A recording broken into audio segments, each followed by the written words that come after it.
Pensé que me había casado con un artista en apuros que no podía permitirse salir ni por un café. Resultó que valía $50 millones y que había estado leyendo mis pensamientos más privados durante 3 años. El diario que perdí en la universidad, él lo tenía.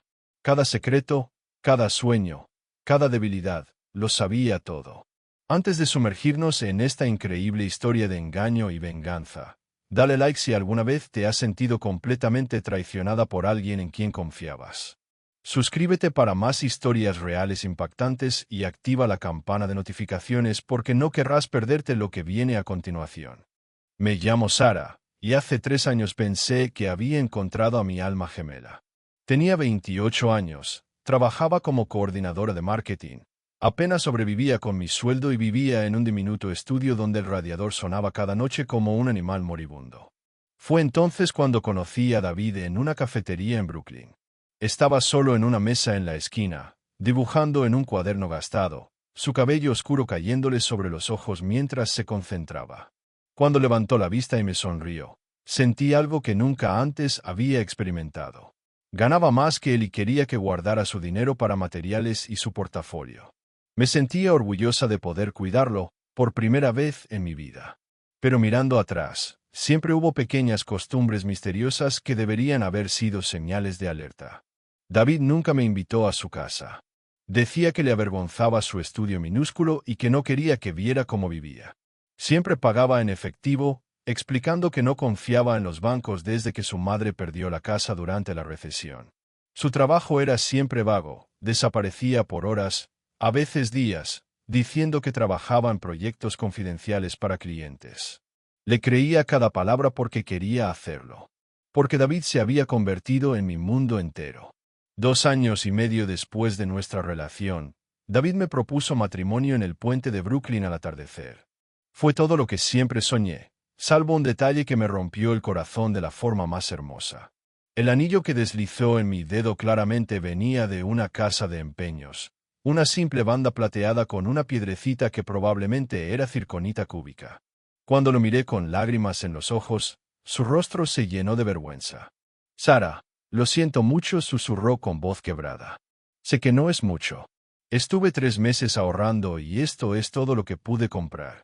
Tú mereces diamantes y platino, pero esto es lo único que tengo para ofrecerte ahora. Te prometo que algún día, cuando mi carrera despegue, te compraré el anillo que realmente mereces. En ese momento, me enamoré de él de nuevo. Lo abracé y le dije que era el anillo más perfecto del mundo porque venía de su corazón. Lo decía en serio. El hecho de que hubiera sacrificado y ahorrado durante meses solo para darme ese símbolo de amor lo hacía más valioso que cualquier diamante. Comenzamos a planear la boda de inmediato, y yo me encargué de mantener todo dentro de nuestro pequeño presupuesto. Encontré un centro comunitario que podíamos alquilar por $200. Investigué catering que pudiera alimentar a 50 personas por menos de 1,000. Pasé horas buscando vestidos en tiendas de segunda mano y sitios con descuentos, hasta que encontré un vestido vintage hermoso por $75 que me quedaba perfecto. David parecía abrumado por mi entusiasmo. A veces lo sorprendía mirándome con una expresión extraña que no lograba descifrar.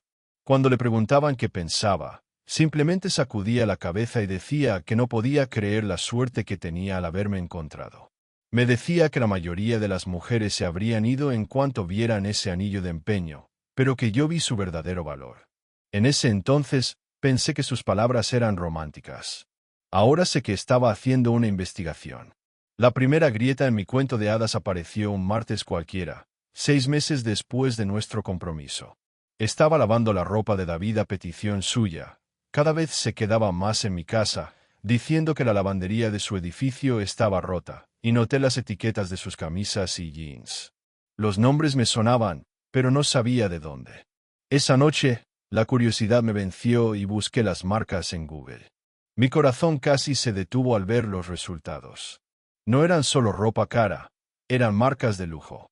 La camiseta negra simple que David usaba a menudo costaba más de lo que ganaba en una semana. Los jeans que había doblado con tanto cuidado valían más que mi alquiler mensual. Cuando David vino al día siguiente, traté de mencionarlo casualmente. Cariño, le dije, mostrando una de sus camisas. Sentí curiosidad por esta marca. Cuando la busqué, parece muy costosa. ¿De dónde sacaste esta ropa? David apenas levantó la vista de su cuaderno. ¿Esas cosas viejas? Las compré en tiendas de segunda y outlets. ¿Sabes lo bueno que soy encontrando ofertas? Además, la mitad seguro son imitaciones. Puedes conseguir ropa de marca falsa en toda la ciudad. Su explicación tenía sentido y me sentí tonta por siquiera cuestionarlo. David siempre había sido ingenioso, encontrando ofertas increíbles. Claro que podía encontrar ropa de diseñador barata. Aparté mis dudas y me disculpé por desconfiar. Pero esa noche, acostada junto a él, no pude sacudirme la sensación de que algo no cuadraba. No eran solo las prendas, era la rapidez con la que respondió, lo fluido de su excusa, como si ya estuviera preparado para esa pregunta. Era la forma en que evitó mirarme a los ojos al hablar. Por primera vez en 3 años, me pregunté si el hombre con el que planeaba casarme escondía algo. Me dije que era paranoia, que el estrés de la boda me hacía imaginar cosas. Decidí confiar en el hombre que amaba y olvidarme de la ropa. Ese fue mi primer error, pero no sería el último. Todo cambió una mañana lluviosa de jueves cuando mi auto decidió averiarse en plena zona alta de Manhattan, en el Upper East Side. Llegaba tarde a una reunión con un cliente, llamando frenéticamente a mecánicos mientras estaba parada junto a mi Honda humeante, cuando lo vi. David, caminando con seguridad por la Quinta Avenida con un traje de corte perfecto que nunca antes había visto. Mi corazón dio un vuelco extraño porque se veía tan apuesto, tan arreglado, pero también completamente distinto al David que yo conocía. Este no era mi novio artista en apuros con ropa de tiendas de segunda. Este era alguien que encajaba perfectamente en ese vecindario de boutiques de lujo y apartamentos millonarios. Grité su nombre, pero no me oyó por el tráfico. Así que lo seguí, mis tacones resonando sobre el pavimento mojado mientras intentaba alcanzarlo. Lo vi, completamente confundida, acercarse a la entrada de una de esas torres residenciales relucientes que solo había visto en películas sobre gente rica. De esas con un portero con guantes blancos que te saluda por tu nombre. Y eso fue exactamente lo que ocurrió. El rostro del portero se iluminó al ver a David acercarse. «Buenos días, señor Richardson», dijo con una cálida sonrisa, abriendo la puerta con una reverencia. «Hermoso día, ¿verdad?» Me quedé ahí en la acera, con la lluvia empapando mi chaqueta, viendo al hombre con el que estaba comprometida desaparecer en un edificio que ni siquiera podía permitirme mirar por mucho tiempo. Mi mente iba a 1000 por hora, tratando de entender lo que acababa de presenciar. Tal vez David iba a ver a un cliente. Tal vez hacía trabajo freelance para alguien que vivía ahí.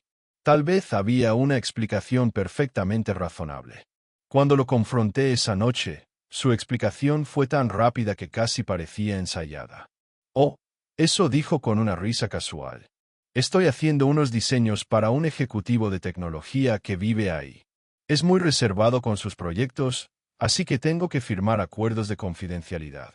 El portero me conoce porque llevo unos meses yendo allí para reuniones.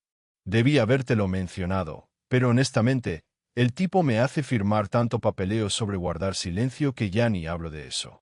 Sonaba razonable. Sonaba como David. Pero algo en mi pecho se sentía apretado, como si no pudiera respirar del todo. Esa noche, después de que David se durmió, hice algo que nunca había hecho en nuestra relación de 3 años. Invadí su privacidad. Comencé con Google, escribiendo David Miller, diseñador gráfico, Nueva York, en la barra de búsqueda con los dedos temblorosos. Página tras página de resultados, y ninguno era mi David. Había otros David Miller, un dentista en Queens, un estudiante universitario en Albany, incluso un diseñador gráfico en Portland, pero ninguno era el hombre que dormía junto a mí.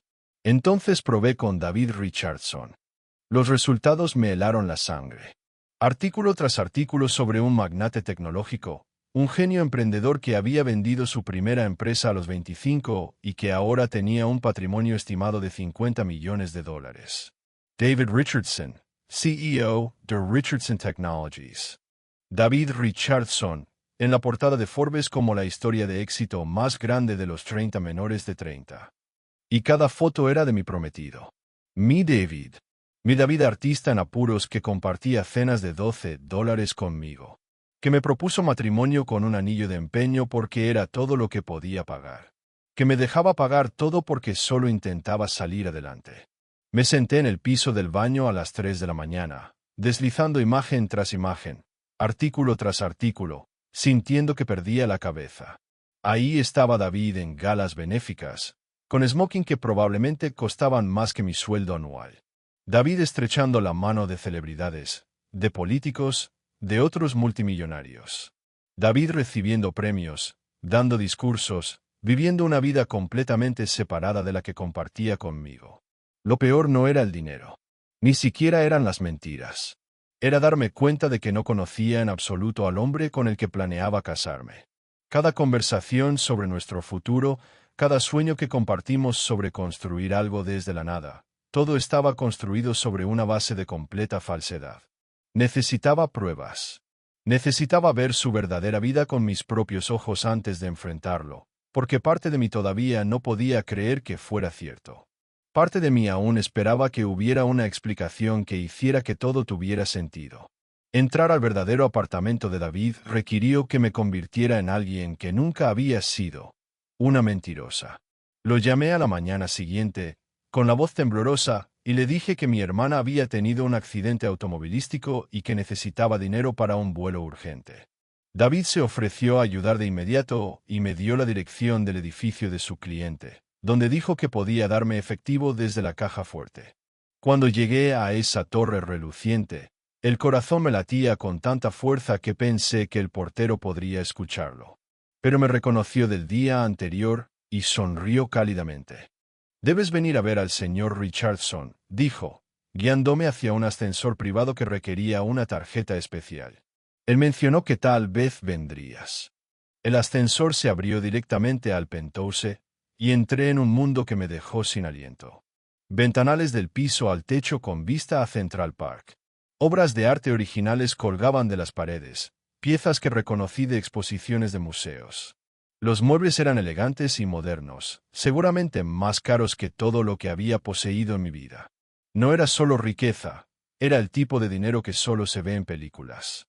Caminé por habitación tras habitación, cada una más impresionante que la anterior, sintiéndome como si estuviera recorriendo el sueño de otra persona. La cocina tenía encimeras de mármol y electrodomésticos que parecían salidos de una nave espacial. El salón tenía un piano de cola que brillaba bajo candelabros de cristal. Cada detalle gritaba lujo, sofisticación y una vida que jamás habría imaginado. Pero fue en su despacho donde mi mundo se vino completamente abajo. Sobre el escritorio de caoba de David, junto a su laptop y papeles de negocios, había algo que me hizo olvidar cómo respirar. Mi diario. El cuaderno de cuero púrpura que perdí en mi último año de universidad, hace 4 años. El que busqué por todas partes, el que contenía mis pensamientos más privados, mis miedos más profundos, mis sueños secretos sobre el amor, el matrimonio, y el tipo de persona con la que quería pasar mi vida. Lo tomé con manos temblorosas, y se abrió en una página cubierta con mi propia letra de años atrás. Pero en los márgenes había anotaciones con la escritura familiar de David. Notas analizando mi psicóloga, mis inseguridades, mis deseos. Post-its pegados marcaban pasajes donde hablaba de sentirme invisible, de querer que alguien me viera de verdad, de mi miedo al abandono. Una nota, escrita con tinta roja al lado de un pasaje donde hablaba con el corazón abierto sobre querer que alguien me amara por quien soy. Decía simplemente, usar esto, hacerla sentir elegida. Seninages. Esto no era solo una traición a la confianza, era una violación completa de mi alma. David había estado dentro de mi mente durante 3 años, no porque me amara, sino porque literalmente había leído el manual de instrucciones de mi corazón. Cada cosa dulce que dijo, cada momento en que sentí que me entendía profundamente, cada vez que pensé que éramos el uno para el otro, todo fue porque había hecho trampa. Junto a mi diario estaba el propio cuaderno de David, lleno de pensamientos sobre lo que llamaba el experimento de autenticidad. Página tras página detallaban su plan para encontrar a alguien que lo amara sin saber de su riqueza. Escribía sobre estar cansado de mujeres que solo veían su cuenta bancaria, que cambiaban por completo cuando se enteraban de su dinero. Quería experimentar el amor puro por primera vez en su vida. Pero no había nada puro en eso. David había encontrado mi diario hace 4 años, aún no sé cómo, y lo usó para diseñar toda nuestra relación. Estudió mis sueños y miedos como un científico estudia a las ratas de laboratorio.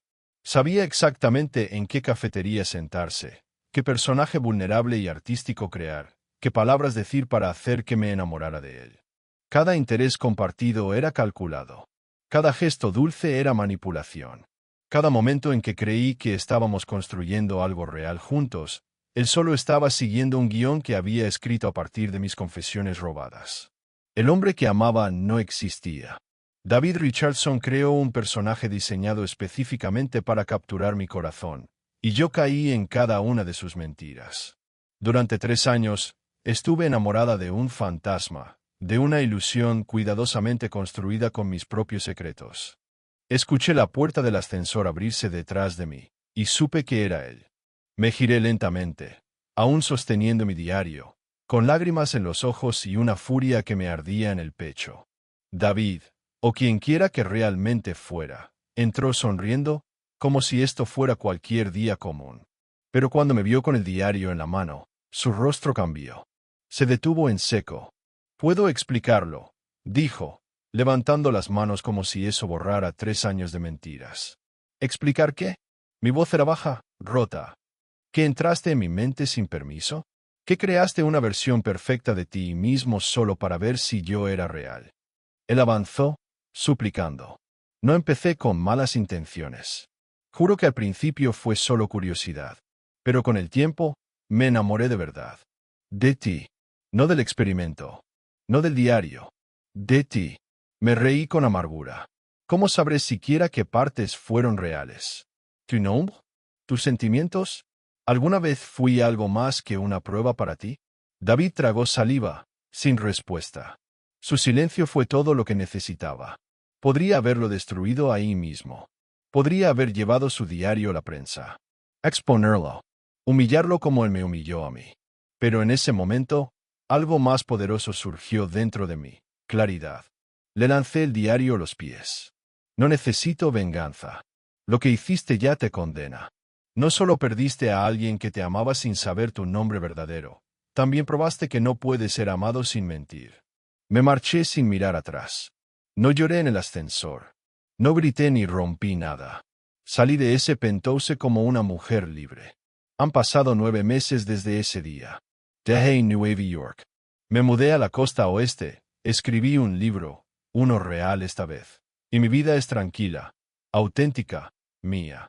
¿Sigo creyendo en el amor? Sí, pero también creo en los límites. En proteger tu paz. En no romantizar el daño. Y a veces, solo a veces, me detengo en medio de una tarde soleada, cierro los ojos, y agradezco por el hombre que me mintió. Porque al hacerlo, me enseñó a nunca más mentirme a mí misma.